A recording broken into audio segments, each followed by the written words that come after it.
이 금요일 저녁에 오신 여러분들을 주님의 이름으로 축복합니다. 보통 일반 사람들은 금요일 밤 되면 이게 좀 풀려서 이렇게 긴장을 늦추고 그렇게 하지만 여러분들은 영적인 것에 있어서 다시 한번 긴장하고 또 영적인 회복과 재충전을 위해서 이곳에 나오신 것이 아닌가. 아마 하나님이 여러분들을 보실 때 엄청나게 많이 기뻐하실 겁니다. 잘 나오셨습니다. 우리 오늘 읽은 본문 말씀은 이 언약 갱신의 실천적인 부분을 기록하고 있습니다.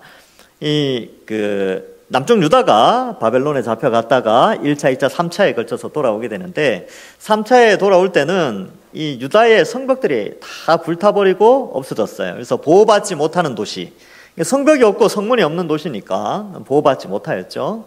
하나님이 느헤미야를 통하여 성벽과 성문을 이제 재건하게 됩니다. 이게 6장의 내용인데 이 6장에서 성벽과 성문을 다 재건하고 나서는 7장부터는 이제 그 성에 누가 살 것인가, 그리고 어떠한 사람이 살아야 되고 그 안에 사는 사람들의 정체성은 어때야 되는가에 대한 내용이 7장 이하에 쭉 나오게 되고요. 그래서 인구 조사를 하죠. 누가 살 것인가. 11장에 가서 이제 제비를 뽑아서 살게 되는데 이 7장 이하에서 보면 사실은 이 성벽과 성문, 눈에 보이는 성벽과 성문은 건축되어졌지만 이 성벽이 가지고 있는 성별, 그리고 구별된 보호함을 받는 그 이스라엘 백성들에 대한 회복, 이 재건축, 어떻게 보면 이제 신앙의 재건축이라고 볼 수 있죠. 그러한 부분들을 좀 다루고 있습니다. 그래서 나팔절, 원래 이스라엘의 신년은 7월 달입니다. 그래서 7월 1일 나팔절에 모여서 수문 앞 광장에서 에스라를 통하여 회개운동이 일어나고, 역시 7월 달에 있는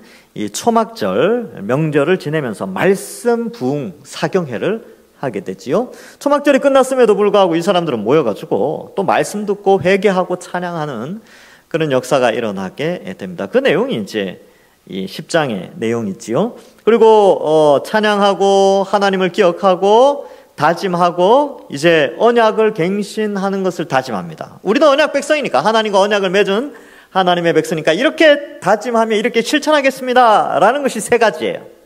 지난 시간에 두 가지를 살폈습니다. 첫 번째는 이방인과 결혼하지 않는 것이죠. 즉 이것은 뭐냐 하면 이방 문화가 교회 안에 들어오지 못하도록, 혹은 하나님의 백성의 이방 문화가 들어오지 못하도록 차단하는 것이죠. 성벽의 역할인데 이 신앙의 성벽 역할을 제대로 감당하겠다는 것이죠. 그래서 오직 하나님만을 섬기고 이방 문화의 유입을 차단하는 결단을 하게 되고요. 두 번째로는 안식일과 안식년을 준수합니다. 안식일은 어떤 날이냐면 창조주 하나님과 구원자 하나님을 기억하는 날이요, 안식년은 가난한 자를 구제하고 빚을 면제해주는 그런 의미가 안식일과 안식년에 있죠. 그래서 이 두 개를 합쳐보면 안식일은 하나님 사랑, 안식년은 이웃 사랑과 관련된 것인데 이 언약을 세우게 됩니다. 그리고 오늘 세 번째 언약 갱신의 구체적인 내용은 뭐냐 하면 성전의 기능을 회복하는 거예요.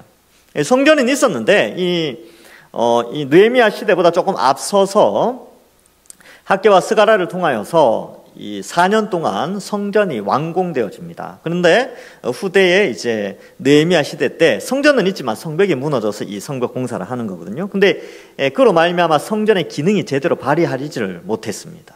그래서 성전을 제대로, 성전에서 제사를 드리는 것을 회복하는 것, 이것이 언약 갱신으로 등장하게 됩니다. 자, 그래서 오늘 내용들을 살펴보면 32절에 또 스스로 규례를 정하기를 해마다 각기 세겔의 3분의 1을 수납하여 하나님의 전을 위하여 쓰게 하되, 1년에 한 번 성전을 위한 세를 내는 거예요. 성전세라고 하죠. 그래서 원래는 이 성전세가 출애굽기 30장 15절과 16절에 보면 너희의 생명을 대속하기 위하여 여호와께 드릴 때에 부자라고 반세겔에서 더 내지 말고 가난한 자라고 덜 내지 말지며 너희 이스라엘 자손에게서 속전을 취하여 회막 봉사했으라, 이렇게 돼 있어요. 그래서 성전을 이제 돌보고 성전을 위하여서 여러 가지 재료를 준비하고 하는 이 일을 위하여 전 국민을 대상으로 남자는 반세겔을 내도록 했습니다. 1년에 한 번 내는 거죠. 주민세. 제가 이 내용을 마태복음 할 때 설명을 해드렸어요. 마태복음 17장에 보면 예수님께서 이 베드로와 예수님 자신의 성전세를 내시기 위하여 낚시를 해서 그 물고기 입에서 한 세겔 은화를 빼내죠. 그걸 드리는데 그때 제가 반 세겔이 얼마냐 하면 8,000원이라고 말씀을 드렸어요. 오늘날로 치면. 그러니까 1년에 한 번 8,000원 세금을 내는데 남자들에게 이제 이 성전세를 받는 거예요. 그걸 가지고 성전을 운용하는데 쓰게 되는 것입니다. 그런데 이것이 잘 지켜지지 않았어요.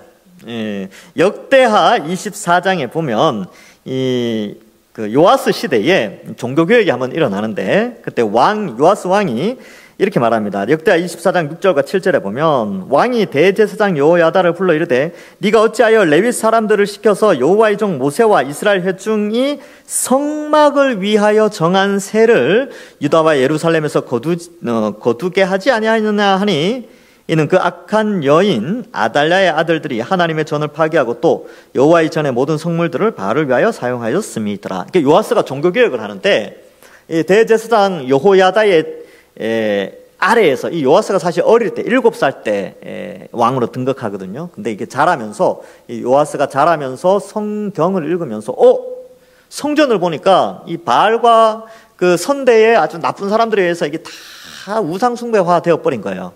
그래서 성전을 회복시키려고 보니까 이 돈이 필요한데 성전세가 필요했던 거예요. 그래서 율법책을 읽어보니까 이 성전세를 걷어야 이 성전을 회복할 수 있겠구나라고 해서 대제사장을 시켜서 성전세를 받는데 그 정한 세금이 뭐냐 하면 1년에 반 세겔 내는 거예요. 근데 여기에 보면 3분의 1 세겔이라고 돼 있죠.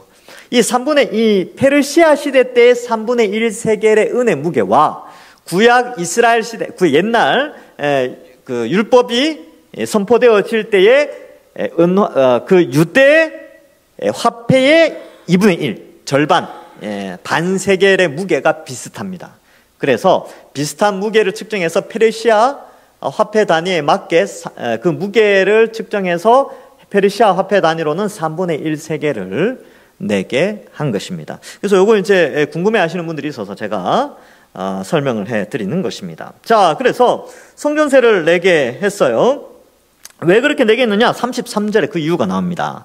곧 진설병과 항상 드리는 소제와 항상 드리는 번제와 안식일과 초하루와 정한 절기에 쓸 것과 성물과 이스라엘을 위하는 속죄제와 우리 하나님의 전에 모든 것을 위하여 쓰게 하였고, 여러분 이전에 성벽도 없고 성문도 없었고 보호되지 않고 그 이방인들이 또 왔다 갔다 하고 하면서 또 포로 생활을 70년을 했지 않습니까? 포로 생활에서 돌아왔지만 또 성전도 무너져 있었고 성전을 지었지만 그 성전 안에서 제사를 드리는 것이 제대로 잘 되지 않았습니다. 그런데 제사를 회복하기 위하여 처음 한 것이 바로 성전세를 거두어 예배를 드릴 수 있는 베이스를 확보하는 거예요. 기초 질서를 확보하는 것이죠. 그래서 예배를 드릴 때 소제, 번제, 또 안식일 초하루 정한 절기에 쓸 것들, 성물들, 속죄제 이것을 위해서 쓰도록 성전세를 내게 했습니다. 자, 그래서 이제 예배를 회복하는 것이죠. 언약 백성으로서의 갱신이 되어지는데 앞에서 그랬죠. 그래서 첫 번째는 이방 문화가 못 들어오게 하는 것이고요. 두 번째 안식일과 안식년을 지키기 시작합니다. 그리고 당연히 안식일을 지키니까 예배도 회복돼야 됐죠. 그래서 예배를 위한 모든 제반 상황들을 이제 준비하게 됩니다. 그래서 성전세는요, 누구도 예외가 없습니다.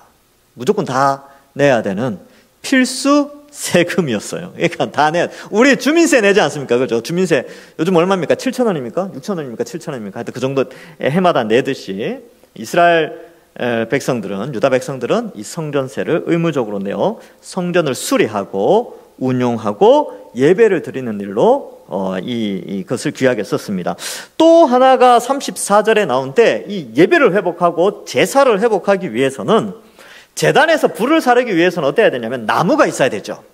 여러분 나무 패보신 적 있습니까? 나무 이렇게 산에 올라가서 고기 구워 먹으려고 이제 뭐 캠핑을 가서 나무를 주워 온다든지. 그러니까 이제 나무를 팬다는 것은요, 보통 힘든 일이 아니에요. 노동이 많이 필요합니다. 이것도 항상 할 수 있는 것이 아니라 나무를 패는 시기에 한꺼번에 많이 거둬야 되는데 우리나라가 옛날에 석유나 뭐 연탄 이런 것이 없을 때 옛날 사람들은 산에서 나무를 패 와서 집에 쌓아놓고 아궁이에 불을 뗐단 말이죠. 근데 이게 노동력이 굉장히 필요합니다. 성전에서 레위인들과 제사장들이 제사를 드리는데 이 나무가 없으면 제사를 드릴 수가 없지요. 그래서 정한 시기에, 정한 때에 많은 나무를 성전으로 갖고 와서 쌓아놔야 되는데 그 품이, 그 일하는 일이 쉽지가 않았습니다. 그래서 어떻게 하느냐? 이제 34절에 보니까 이렇게 되어 있습니다. 우리 제사장들과 레위인들과 백성들이 제비 뽑아 각기 종족대로 해마다 정한 시기에 나무를 우리 하나님의 전에 바쳐 율법에 기록된 대로 우리 하나님 여호와의 제단에 사르게 하였고, 그래서 이 유다의 종족들에 대해서 설명합니다. 유다 안에 여러 민족들이 나오는데 이 7장에 보면, 앞에 느헤미야 7장에 보면 유다 지파의 여러 종족이 나와요. 그래서 그들 가운데 제비를 뽑아서 누구나 다 이 나무 패는 일을 할 수 있도록, 봉사할 수 있도록 그렇게 하였습니다. 여러분, 예배를 드리는 데는요, 누구도 예외가 될 수 없고, 봉사를 하는데도 누구도 예외가 될 수 없습니다. 그래서 앞에서 성전세를 내는 것도 마찬가지고, 여기서 나무를 패는 것도 마찬가지죠. 누구도 예외 없이 하나님의 전에 이 예배를 드리는, 제사를 드리는 일에는 예외가 있을 수 없었습니다. 그래서 이 32절부터 34절까지의 내용은 뭐냐면, 성전, 그리고 성전 안에 있는 기물들과 제사를 드리기 위한 여러 가지 성물들을 준비하는 것을 이제 기록해 주고 있습니다. 예배의 갱신이죠. 언약 갱신이지만 예배를 회복하고 예배를 갱신하는 내용들을 다루고 있습니다. 여러분, 포로 70년 동안 예배 제대로 드렸겠습니까? 노예 생활하는데 어느 주인이 야, 너 이제 가서 예배 드려, 누가 그렇게 합니까? 그죠? 예배가 멈춰져 있었는데 이제 예배를 준비하는 것이죠. 그래서 이러한 것들을 준비하게 되고, 자, 성전 안의 기물들과 여러 가지를 보수하고 성물들이 다 준비되어졌어도 그것을 실행할 수 있는 제사장이나 레위 사람들이 없으면 제사는 드려질 수가 없는 것입니다. 그래서 이제는 이 35절 이하에서는 제사장과 레위인들을 세우게 됩니다. 그런데 율법상 제사장과 레위인은 농사를 짓지 않습니다. 그래서 이들은 어떻게 세워지는가? 율법대로, 하나님의 말씀대로 이 느헤미야 시대 때 율법을 이제 이루게 되는 것이죠. 율법대로 준비하게 되는데, 35절에 보면 해마다 우리 토지 소산의 만물과 각종 과목의 첫 열매를 여호와의 전에 드리기로 하였고, 이렇게 되어 있죠. 그래서 첫 열매를 하나님께 드리는 거예요, 소산. 그 다음에 36절에 보면 우리의 마다들도 드리래요. 근데 요거는 이제 뒤에 설명이 나와요.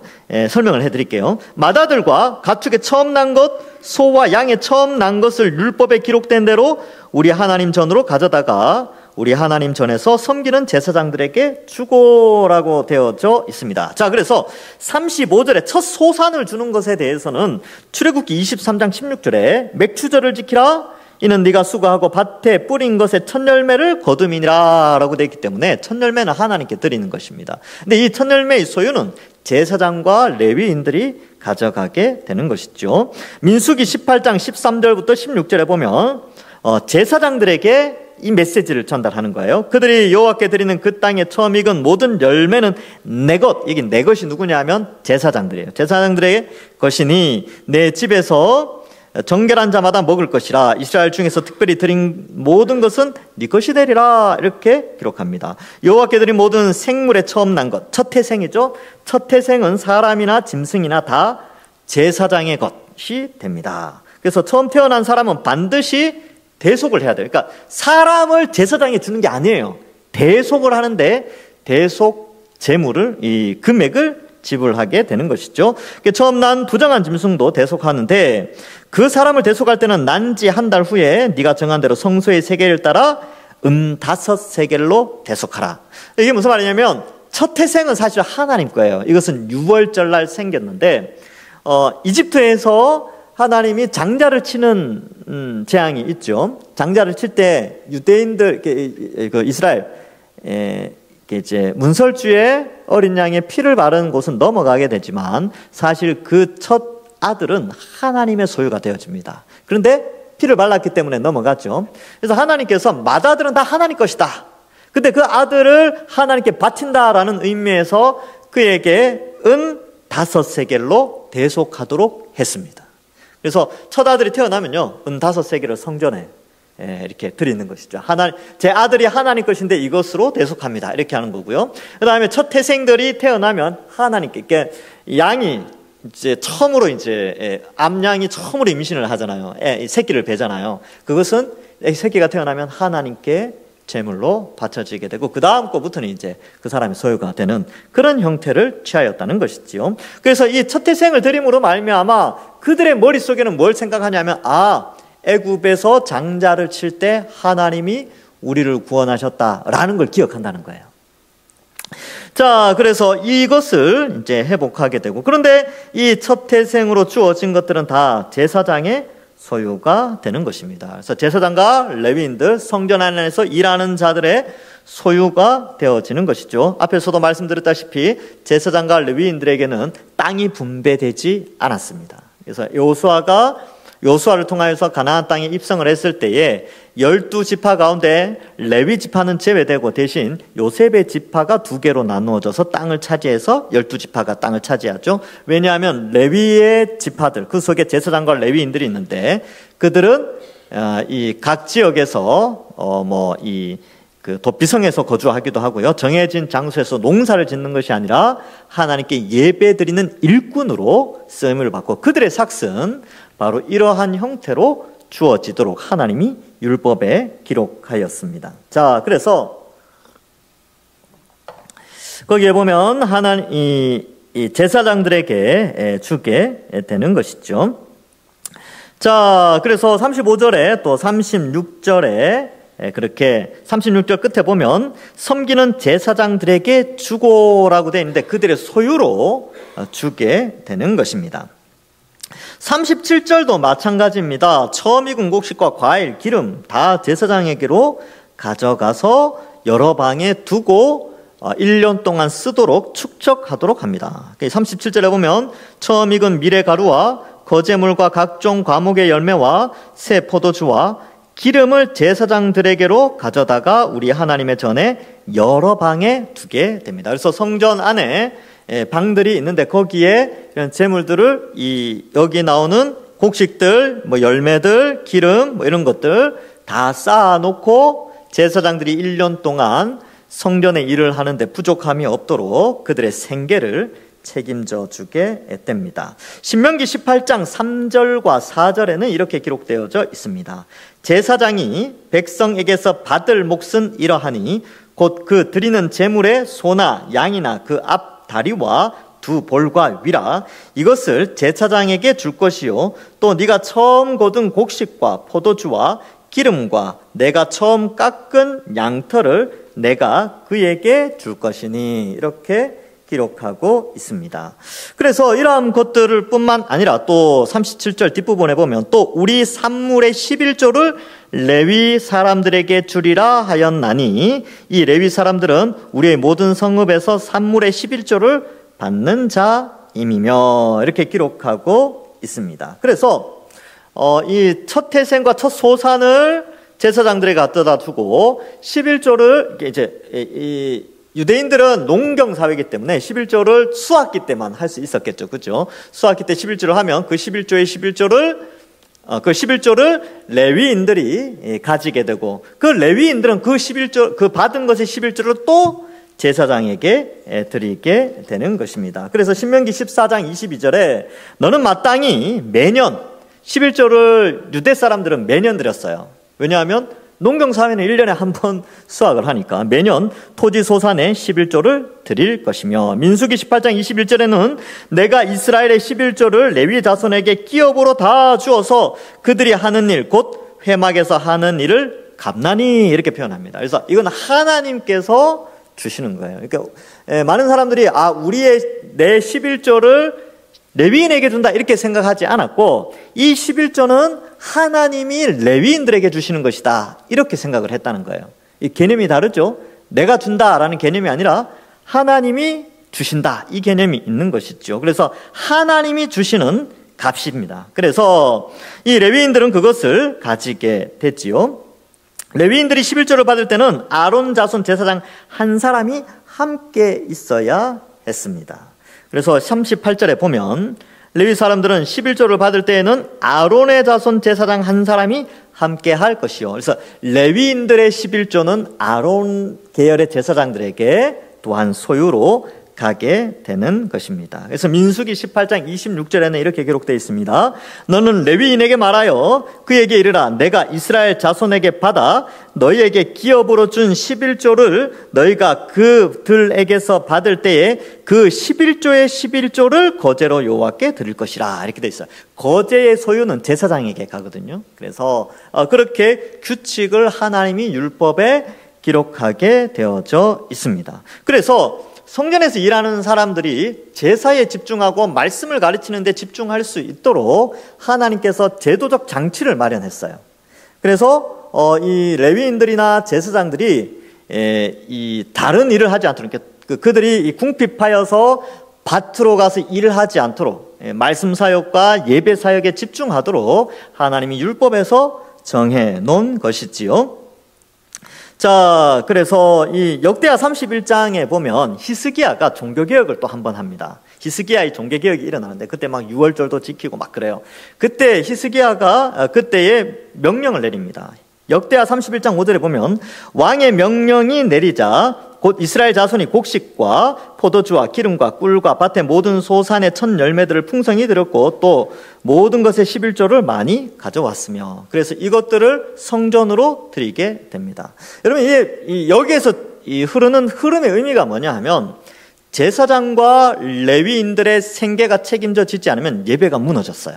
이게 구약의 역사에 그대로 나타납니다. 그래서 종교개혁이 일어날 때 항상 하나님이 선지자나 왕들을 통하여 하셨던 게 뭐냐면 정당한 11조를 들여서 그 11조가 성전을 운용하는 일에 쓰이도록 했다는 것입니다. 그러면 이 11조를 드릴 때 성도들의 마음속에, 백성들의 마음속에는 뭐가 있어야 되냐면 성전에는 하나님이 임재하신다. 성전에서는 하나님이 통치하신다. 성전에서는 하나님이 그의 백성과 교제하신다. 이 믿음이 있을 때에 11조를 드렸어요. 그런데 이 믿음이 없으면 어떡할까요?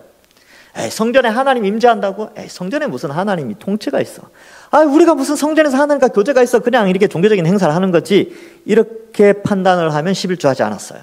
그러면서 급격하게 이스라엘이 타락을 했고, 그때마다 하나님은 선지자를 보내시고 왕들을 돌이켜 종교개혁을 일으켰습니다. 요아스 시대 때도 그랬고요, 히스기야 시대 때도 그랬습니다. 북이스라엘은요, 선지자를 보내는데 선지자들을 다 죽였어요. 그렇게 북이스라엘은 그래서 빨리 망합니다. 타락하게 되고. 자, 그래서 이러한 예물들이, 여기에서 이제 우리가 생각해야 될 것은 이 역사는 반복되어지는데 이 백성들이 성전을 소홀히 할 때에 그때마다 하나님의 백성들은 타락하게 됩니다. 성전을 소홀하게 되니까 말씀을 멀리하게 됐죠. 성전을 소홀하게 되니까 예배를 소홀하게 되고 하나님과의 교제를 소홀하게 됩니다. 기도해야 되는 성전에서 장사꾼들이 등장하게 되고요. 그걸 예레미야가 탄식을 하죠. 그리고 찬양해야 되는 그곳에서 인간을 높이는 소리가 등장하게 됩니다. 말씀이 선포되어져야 되는 그곳에서 타락한 사람들 사이에 자기 명예를 추구하는 사람들도 등장하게 되었던 것이지요. 자, 그래서 예배를 회복하게 됩니다. 그래서 38절에 하나님의 전 곳간 여러 방에 두어서 제사장들과 레위인들의 그 곳간에 있는 열매들을 보면서 더욱더 하나님께 예배 드리는 일에 집중할 수가 있었어요. 근데 곳간이 비었으면 어떡했을까요? 생각해 보세요. 레위인들과 제사장들이 1년 동안 그 제사의 일을 항상 안식일도 섬겨야 되고 상번제, 아침 저녁으로 제사도 드려야 되고 그때그때 오는 하나님의 백성들의 그 제물도 드려야 되고 막 해야 되는데 곳간이 비었어. 그럼 어떻게 하겠습니까? 일하러 가야죠. 농사지러 가야 됩니다. 그러니까 이렇게 이러한 순환이 되지 않으면 이 성전의 일꾼이 사라지면 성전은 급격하게 쇠퇴하게 되고 이스라엘 백성은 동시에 타락했다는 것을 역사 속에서, 구약의 역사 속에서 잘 보여주게 됩니다. 자, 그래서 이러한 부분들을 볼 때 골방에 두어야 된다. 37절에는 하나님의 전 여러 방에 두고 38절에는 하나님의 전 곳간에 여러 방에 두되 39절에는 골방에 둘 것이요 라고 되어져 있습니다. 그래서 이것을 통하여 성전을 운영하게 되고 제사장들과 또 레위인들의 생계를 책임지도록 율법에 명시적으로 기록하고 있습니다. 그렇게 될 때에 이러한 이 성전의 예배, 성전의 제사가 회복되어질 때 그 성전에서 하나님의 임재와 통치와 교제가 바르게 일어나게 되는 것이지요. 자, 그래서 언약 백성으로서 언약을 갱신할 때의 이 실천적인 부분들, 특별히 성전을 가까이 하는 이러한 실천적인 부분들을 강조하고 있습니다. 그래서 여러분, 이 제사장과 레위인들에게 정해진 규칙대로 정당하게, 합리적으로, 공정하게 이 백성들이 그들을 책임져야 했습니다. 그래서 하나님이 책임지시지만 하나님이 백성들이 가져오는 그 하나님께 드려지는 예물로 하나님은 그것을 받으시고 하나님은 그것을 제사장과 레위인들에게 드린다는 것이지요. 그래서 여러분, 우리가 드리는 제물, 하나님께 제물을 드리잖아요. 그 제물을 하나님께서 성전에서 일하는 하나님의 백성들을 위해서, 특별히 일꾼들을 위해서 나누어 주신다. 이 개념을 설명해 주고 있습니다. 그런데요, 이 이스라엘 백성들이 이렇게 언약 갱신을 하지 않습니까? 이게 아닥사스도 한 20년째인데 이때 성전 건축이 완성되어지죠. 13장에 가면 12년 후에 기록을 하고 있습니다. 이 느헤미야가 12년 후에 다시 예루살렘으로 오게 되거든요. 그런데 13장 6절에 보면 이제 아닥사스왕 32년째 이렇게 기록을 하면서 그가 다시 예루살렘으로 돌아왔을 때의 이야기를 느헤미야 13장 10절에서 12절에 이렇게 기록합니다. 내가 또 알아본즉 레위 사람들이 받을 몫을 주지 아니하였으므로 그 직무를 행하는 레위 사람들과 노래하는 자들이 각각 자기 밭으로 도망하였기로. 이제 백성들이 안 주니까, 그러니까 어떡합니까? 성전에 있는데 계속 배고픈 거예요. 어떻게 해야 되겠어요? 밭으로 도망가였다 이런 표현을 쓰는데 자기 자리를 이탈했다 이런 뜻입니다.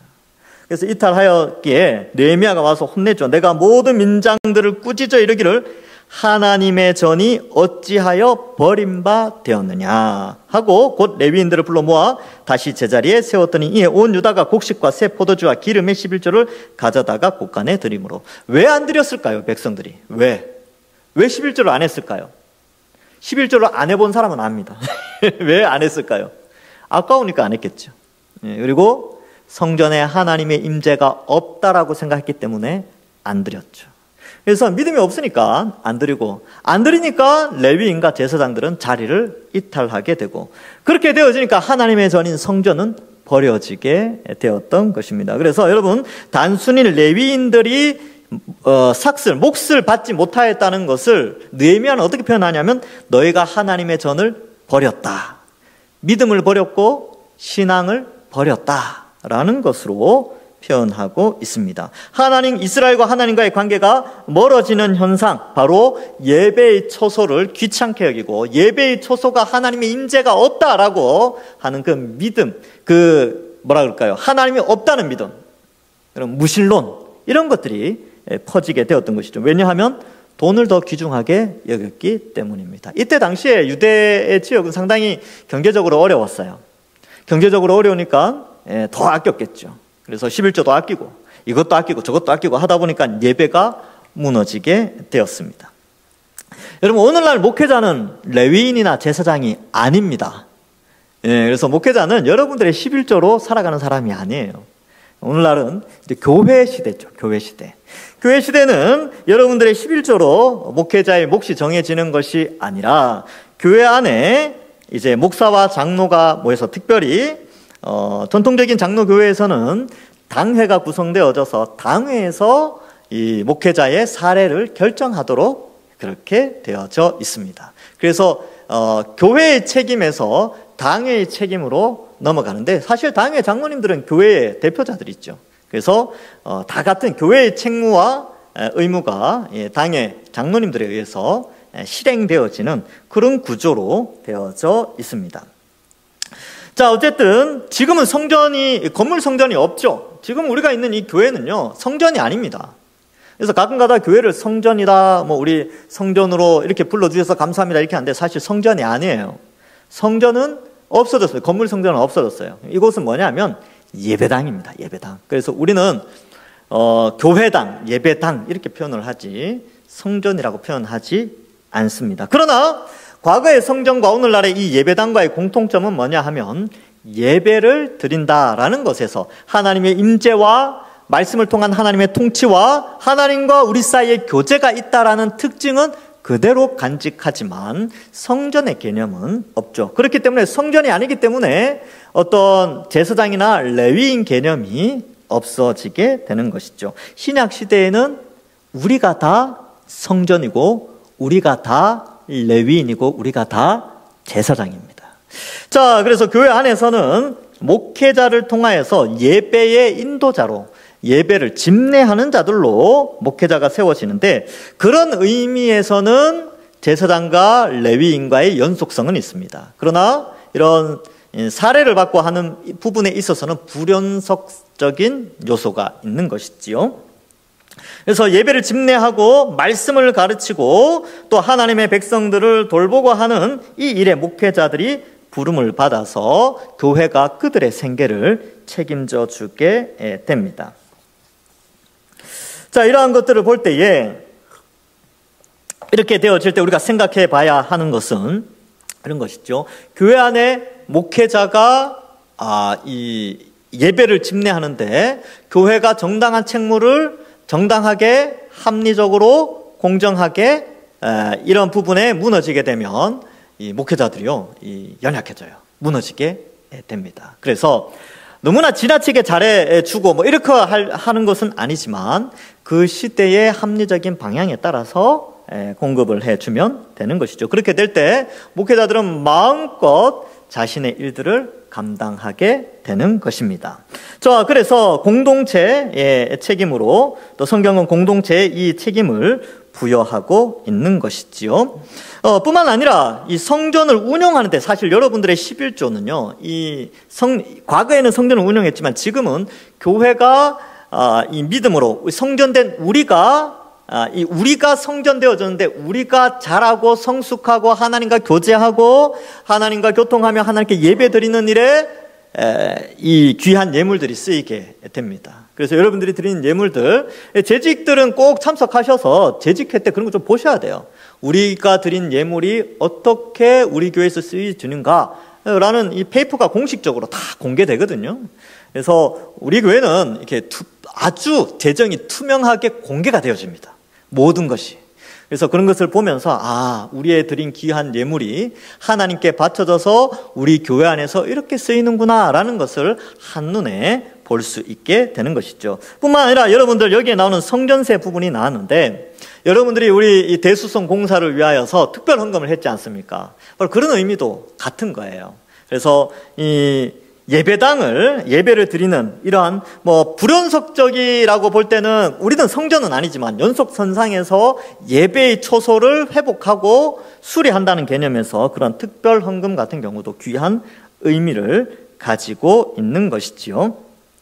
그래서 여러분 지금 대수성 공사를 위한 특별 금요 기도회로 모이지 않습니까? 그래서 여러분들이 특별 헌금한 그 금액과 또 우리가 하고자 하는 공사가 이제 규모가 커서 또 여러분들이 앞으로 미래에 낼 예물들을 미리 은행에서 당겨서 우리가 이 공사를 하고 있는 것입니다. 그래서 그 모든 것들이 하나님의 섭리에 의해서 이루어지고 있다라는 것인데 이것은 이제 우리가 예물에 대한 그런 개념들을 한번 생각해 봤고 신약에 넘어와서 그러면 이 시대의 성전을 다시 한번 생각해야 돼요. 이 시대의 성전이 제대로 운영되어지고 있는가? 여러분, 교회당은 성전이 아니라고 그랬어요. 성전은 뭡니까? 성전은 우리라 그랬죠. 고린도전서 3장 16절에서 17절. 너희는 너희가 하나님의 성전인 것과 하나님의 성령이 너희 안에 거하는 것을 알지 못하느냐? 누구든지 하나님의 성전을 더럽히면 하나님이 그 사람을 멸하시리라. 하나님의 성전은 거룩하니 너희도 그러하니라. 여러분, 우리가 잘 운영되어져야 돼요. 그러니까 우리가 성도로서, 성전으로서,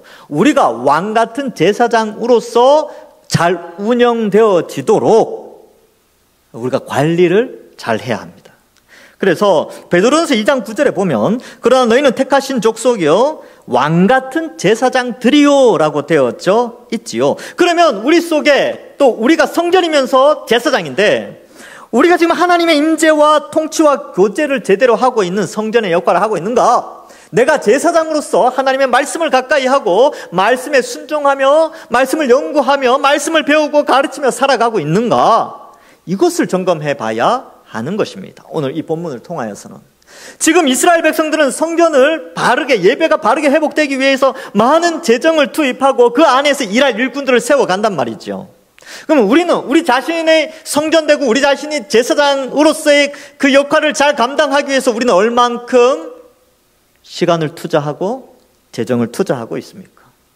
세상의 수많은 사람들은 자신의 건강을 위하여 그렇게 시간과 돈을 투자하면서 살아가는데 우리는 우리의 성전됨과 우리의 영적인 왕 같은 제사장으로서의 그 자격, 그 특권을 유지하고 그것을 잘 운영하고 그것이 잘 움직여질 수 있도록 우리는 얼마나 시간과 재정을 투자하고 있냐는 것입니다. 이거 한번 생각해 봐야 합니다.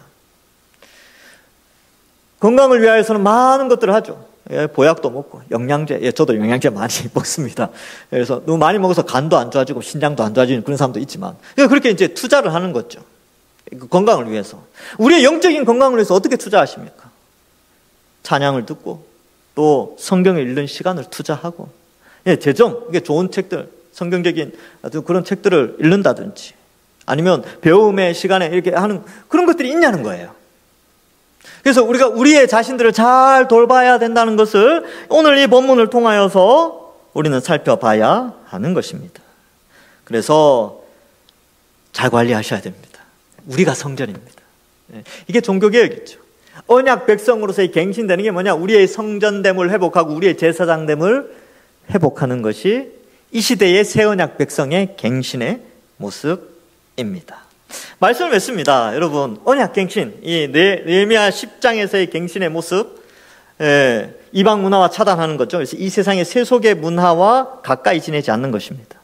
두 번째, 안식일과 안식년을 지켜서 하나님이 어떤 분인지 기억하는 것, 창조주, 구원자 하나님, 그리고 가난한 자를 돌보는 하나님의 사랑과 이웃 사랑을 잘 실천하는 것이죠. 뿐만 아니라 자신이 성전됨으로 자신이 제사장됨의 그 정체성을 회복하고 거기에 맞게 시간과 이러한 것들을 투자를 하는 것이죠. 이를 위하여 교회 안에서 우리의 영적인 성전됨, 그 다음에 제사장됨으로 성장해 나가는 데 있어서 세운 하나님의 일꾼들, 이제 목회자들이죠. 이들을 위해서 기도도 많이 해주셔야 됩니다.